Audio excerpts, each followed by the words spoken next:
그래서 보톡스와 필러를 같이 쓰는 경우가 되게 많아요. 보톡스는 더 깊어지는 걸 막고 필러는 움직이지 않았을 때 생겨있는 거를 피고, 이러니까 두 개를 다 하면 더 좋겠죠. 이마에다가 내가 주름을 피고 지방이식을 하면 전체를 넣어서 전체를 팽창을 시켜서 주름이 펴지는 이런 효과를 기대하고 넣는 거예요.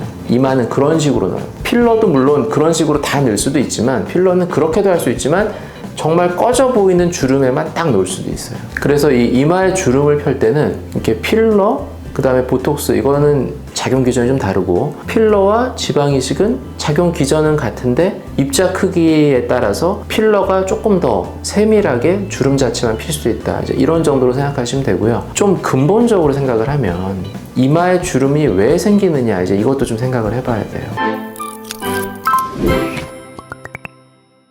안녕하세요. 상담 오선생의 오선생입니다. 오늘 여러분들께 말씀드릴 내용은 이마 주름과 보톡스, 필러, 그리고 지방 이식에 대한 내용입니다. 나이가 점점 들수록 이마의 주름이 점점 많아지는데요.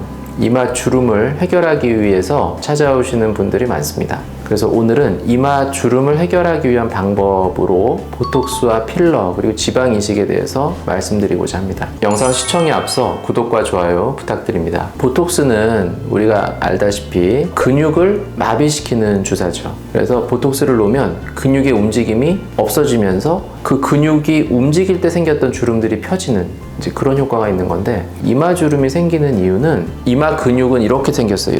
이렇게 생긴 눈썹 두 개 있잖아요. 그러면 양쪽으로 이렇게 눈썹에 이렇게 붙어 있어요. 눈썹을 이렇게 당겨주는 근육이 이마 근육이에요. 이렇게 위에서부터 이렇게 당겨, 이게 이마 근육이에요. 물론 이제 두 개 사이가 약간 벌어진 경우도 있고 거의 붙은 경우도 있고 이래요. 그래서 이마 가운데가 이렇게 살짝 들어가 있는 분들이 있어요. 원래 여기 약간 들어갔다 이런 분들이 있어요. 그런 분들은 이게 좀 이렇게 벌어진 게 잘 보이는 거죠. 이마 주름이라는 거는 이 이마 근육이 이렇게 움직이는데 근육이 수축을 해서 작용을 하면 효과가 눈썹을 이렇게 탁 올리는 작용을 하는 거예요. 이렇게 올리는 작용. 그러면 어떻게 되겠어요? 제가 이제 만들어 보면 이렇게 하는 거죠. 이렇게.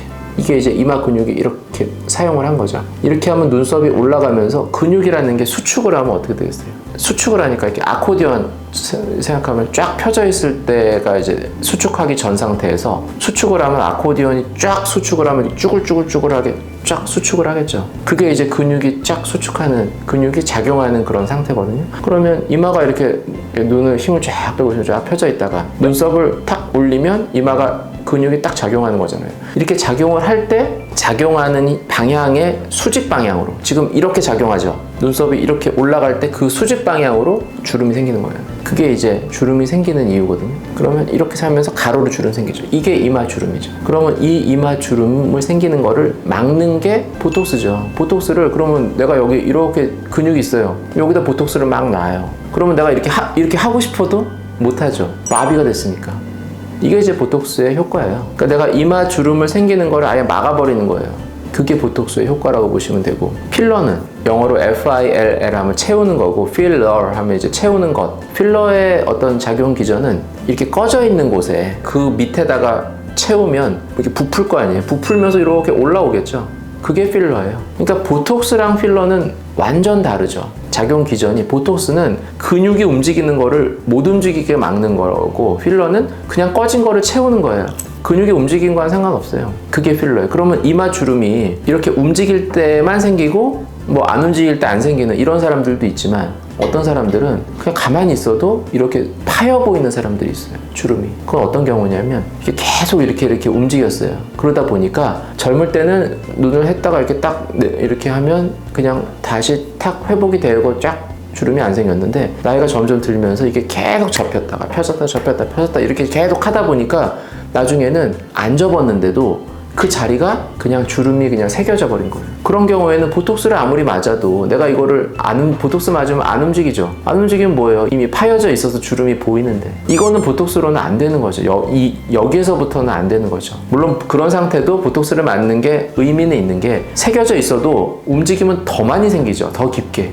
그러니까 그거를 막는 효과는 물론 있지만, 가만히 있을 때도 이렇게 새겨져서 파여 보이는 거는 보톡스로는 안 돼요. 그때 이런 새겨져 있는, 파여 있는 곳을 채워서 조금 돋궈주면 그 부분이 조금 완만해 보이면서 펴져 보이겠죠, 주름이. 그래서 쓰는 게 필러예요. 그러니까 보톡스와 필러는 다른데 같이 쓰는 경우가 되게 많아요. 그러니까 보톡스로 인해서 펴질 그 주름이 계속 접히다 보면 주름이 새겨져서 보톡스를 해도 다 안 되는 그런 경우가 있어요. 그거를 필러로 해서 마저 채워준다, 이렇게 보면 돼요. 그래서 보톡스와 필러를 같이 쓰는 경우가 되게 많아요. 보톡스는 더 깊어지는 걸 막고 필러는 움직이지 않았을 때 생겨있는 거를 피고, 이러니까 두 개를 다 하면 더 좋겠죠. 그래서 그렇게 보시면 되고, 그러면 지방이식은 뭐냐? 지방이식도 필러처럼 채우는 거죠. 지방이식도 필러처럼 채우는 건데 차이가 있어요. 필러는 인공적으로 만드는 거잖아요. 인위적으로 이런 히알루론산이라는 걸 만든다고요. 그러니까 이 입자의 크기를 우리가 조절할 수가 있어요. 좀 굵은 입자들을 막 모아놓은 필러들을 만들 수도 있고, 정말 얇은 것들을 만들 수도 있고. 그래서 보통의 필러 막 많은 제품들이 있죠. 대표적으로 뭐 레스틸렌, 주비더, 뭐 이런 벨로테로라든지 뭐 유라미스, 뭐 엄청 많아요. 그런 많은 제품들이 필러가 나온다고 하면 이 라인이 쫙 나와요. 보통 3-4개 라인이 나와요. 굵은 거, 보통 거, 얇은 거, 아주 얇은 거, 이런 식으로 쫙 나온다고요. 그러니까 내가 주름했을 때, 그러면 얇다는 거는 아주 가는 바늘도 통과할 수 있다는 거고, 아주 가는 주름에도 정말 작은 입자의 필러를 고기만 딱 놓을 수 있다는 거죠. 그 주름만 싹 고기만 딱 놓을 수 있다는 거예요. 근데 지방은 내가 입자를 정하기가 힘들어요. 지방은 입자가 어느 정도 사이즈가 있단 말이에요. 볼륨이. 그래서 그거를 뽑아서 뽑을 때도 두께가 꽤 돼요. 보통 한 직경 한 4경이 한 3mm 정도, 이런 거 일반적으로 쓴다고. 3mm 정도니까 보통 뽑힐 때 3mm보다 큰 건 안 뽑히겠지만 3mm 정도보다 되는 것들도 막 뽑히죠. 두께가 막 2-3mm짜리면 굉장히 큰 거죠, 사실. 주름이 얇은데 이게 큰 게 들어온다는 거는. 그러니까 지방 이식을 할 때 그 입자 크기는 커요. 그리고 내가 이렇게 다 인위적으로 조절할 수도 없고. 그러니까 보통 지방 이식을 할 때는 아주 가느다란 주름에는 넣기에 너무 큰 거죠, 입자가. 선으로 넣는 경우는 잘 없어요. 이렇게 면으로 넣죠. 입체적으로 이렇게 이마를 넣는다고 하면 이마 주름에다 대고 지방 이식을 하는 경우는 없어요.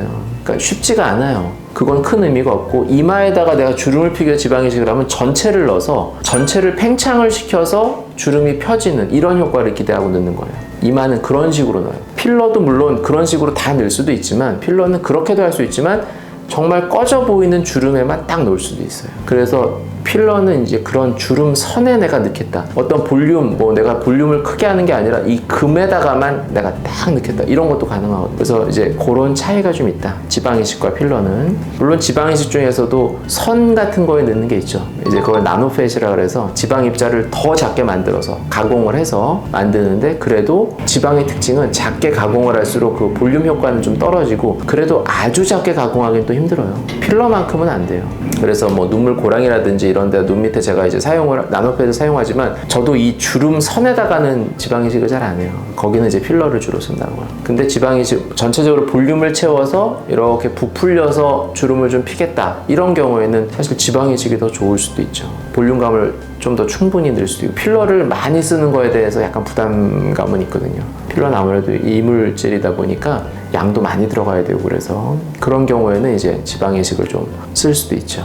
그래서 저 같은 경우에는 이마에 필러를 사용할 때는 주름선을 피는 데는 사용을 하는데, 전체적으로 이마 모양을 개선할 때는 지방이식을 좀 더 선호하는 편이고요. 내가 그냥 부분적으로 조금씩 꺼진 거를 넣을 때는 필러를 써도 돼요. 지방이식 자체가 뽑는 과정이 좀 힘들죠. 이건 수술적으로 해야 되니까. 근데 필러의 제일 큰 장점은 수술이 아니라 그냥 만들어진 제품을 주사만 하면 되니까 굉장히 간편하고 쉽죠. 그런 거에서는 큰 장점이 있죠. 그래서 이 이마의 주름을 펼 때는 이렇게 필러, 그 다음에 보톡스, 이거는 작용 기전이 좀 다르고, 필러와 지방이식은 작용 기전은 같은데 입자 크기에 따라서 필러가 조금 더 세밀하게 주름 자체만 필 수도 있다, 이제 이런 정도로 생각하시면 되고요. 좀 근본적으로 생각을 하면 이마의 주름이 왜 생기느냐, 이제 이것도 좀 생각을 해봐야 돼요. 우리가 이런 보톡스랑 필러 이런 시술을 해서 있는 주름을 필 수도 있다고 하지만, 이게 근본적으로 생기는 원인이 있기 때문에 이 원인을 교정을 하는 것도 어떻게 보면 이마 주름을 개선하는데 더 큰 효과를 볼 수도 있죠. 이마 주름이 생기는 거를 아까 제가 처음 말씀드렸듯이 눈썹을 올리는 근육 때문에 이마에 주름이 생긴다고 했잖아요. 이렇게 당기는 근육이니까. 그러면 눈썹을 왜 올리느냐? 이게 습관 때문에 올리는 사람도 물론이지만 대부분 올리는 이유는 눈이 점점 처져서 올리게 돼요. 그러니까 눈 뜨는 게 원래 눈 뜨는 거는 눈썹을 올려 눈 뜨는 게 아니라 눈 뜨는 근육은 눈꺼풀에서 안구를 따라서 뒤로 이렇게 뒤로 움직이면 눈이 떠지고 감고 이렇게 되는 거예요. 근데 눈을 이렇게 떴는데 이게 처졌어요. 그럼 어때요? 시야가 가리죠. 근데 아무리 힘줘서 떠도 이게 덮여요. 그럼 어떻게 되겠어요? 이게 불편하니까 이 눈썹을 이용해서 눈썹을 올려서 이 눈꺼풀, 처진 눈꺼풀을 이렇게 보상을 하려고 한다고. 그러니까 눈꺼풀이 처지는, 즉 나이가 들어서 노화에 의해서 눈꺼풀이 점점 처지게 되면 이거를 이렇게 올리게 돼요. 그래서 젊을 때는 이마에 주름이 없다가 나이가 들면서 점점 이마 주름이 나타나게 되는 이유는 결국 눈꺼풀 처짐, 눈이 처져서 점점 올려서 생기는 거예요. 그러니까 이거를 보톡스나 필러로 개선을 할 수도 있겠지만 보다 근본적으로는 눈꺼풀 처진 거를 개선을 해야 눈썹을 더 이상 안 올릴 수 있게 되고 그러면 보다 근본적인 교정을 할 수 있다. 이렇게 말씀드릴 수 있고요. 이럴 경우에 보톡스를 맞아서 이거를 못 올리게 만들면 어떻게 될까요? 내가 눈이 처졌어요. 눈을 떴는데 이거밖에 안 떠져. 답답해서 이렇게 올렸어요. 근데 보톡스를 딱 맞아서 이걸 못 올리게 만들어. 그러니까 주름은 착 안 생기고 좋아요. 근데 눈을 못 떠요. 눈을 못 떠요. 이러면 되겠어요? 그럼 안 되죠. 그래서 보톡스를 맞을 때는 항상 내가 눈썹을 안 올릴 때 눈 뜨는 게 괜찮은지를 봐야 돼요. 괜찮으면 보톡스 다 맞아도 돼요. 근데 이게 만약에 불편하다 이러면 눈썹 여기를 다 맞으면 안 돼요. 그런 경우에는 그래서 보톡스를 맞을 때 내가 눈썹을 올려서 눈을 뜨는 경우에는 눈썹의 위쪽 한 2cm 정도 여기는 보톡스를 안 놔요. 눈썹을 조금 올리라고 여기는 조금 올리라고 대신 이제 위쪽은 나서 위쪽 주름은 그래도 안 생기게 이런 식으로 보톡스를 놓게 돼요. 그래서 이마 주름이 생기는 근본 원인은 눈에 있다. 그래서 보다 근본적인 이마 주름의 해결 방법은 눈 쪽에서 개선을 하는 건데 뭐 이 방법으로는 뭐 눈처짐을 개선하는 상안검 수술이나 눈썹화 거상도 있고 또 눈썹 자체가 내려온 경우도 있어요. 이런 경우는 눈썹도 처지거든요. 이러면 눈썹이 내려온 경우는 눈썹 자체를 올려주는 수술도 있어요. 원래 위치로 올려주는 거예요. 그걸 이마 거상이라고 하죠. 그러니까 이마 거상을 좀 혼돈하시는 분들이 있는데 그냥 무조건 당기는 게 아니라 이 뼈가 보면 뼈에 이렇게 눈썹 뼈가 있거든요. 만져보면 이렇게 튀어나온 부분 있잖아요. 그럼 눈썹은 원래 거기 있는 게 정상이에요. 근데 이게 이렇게 내려온 사람들이 있어요. 가만히 있을 때. 그러면 이 사람은 이렇게 눈썹 뼈 위치에다 이렇게 올려주는 게 맞는 거죠. 그런 분들은 이거를 거상을 하면 돼요. 근데 어떤 분들은 눈썹이 안 처졌어요. 근데 눈꺼풀이 이렇게 처졌단 말이에요. 그런 분들을 그냥 이마 거상이 좋다고 이걸 이렇게 올리는 경우도 있어요. 그러면 물론 눈꺼풀 처짐도 올리니까 개선은 되는데 모양이 눈썹 뼈는 여기 있는데 눈썹 위에 있어요. 이렇게 눈썹이 여기 있는데 뼈가 이렇게 여기 있으면서 여기가 눈이랑 눈썹이 이렇게 멀어요. 이렇게 만드는 사람들이 있어요. 그러니까 그거는 이마 거상에 적당한 케이스가 아닌 거죠. 근데 무조건 이마 거상이 좋다고 그냥 다 눈썹만 올리는 이런 경우들도 있어요. 그러니까 이마 거상이 필요한 거는 눈썹의 위치, 눈썹 처짐이 있어야지 하는 거예요. 눈썹의 위치가 원래보다 좀 내려와 있는 경우, 이런 경우에 하는 거다. 그래서 이마 주름이 생긴 것을 보다 근본적으로 교정할 수 있는 방법들이 있고 그렇게 하는 것이 사실은 더 좋다. 근데 이제 그렇게까지 하는 거는 또 다른 문제니까 일단 간단하게 주름이라도 좀 하고 싶다 이러면 보톡스 그리고 필러, 보톡스 필러는 같이 하는 게 사실은 더 좋다 이렇게 보시면 되겠고 그렇게 채우다 보니까 조금 피부가 팽창해서 약간 펴지는 효과도 생길 수는 있다. 그런 정도로 정리하시면 되겠습니다. 네, 지금까지 이마 주름과 보톡스 필러 그리고 지방 이식에 대해서 말씀드렸고요. 더 궁금하신 점 있으시면 댓글로 남겨주시면 제가 직접 답변 달아드리도록 하겠습니다. 지금까지 상담 오선생의 오선생이었습니다. 감사합니다.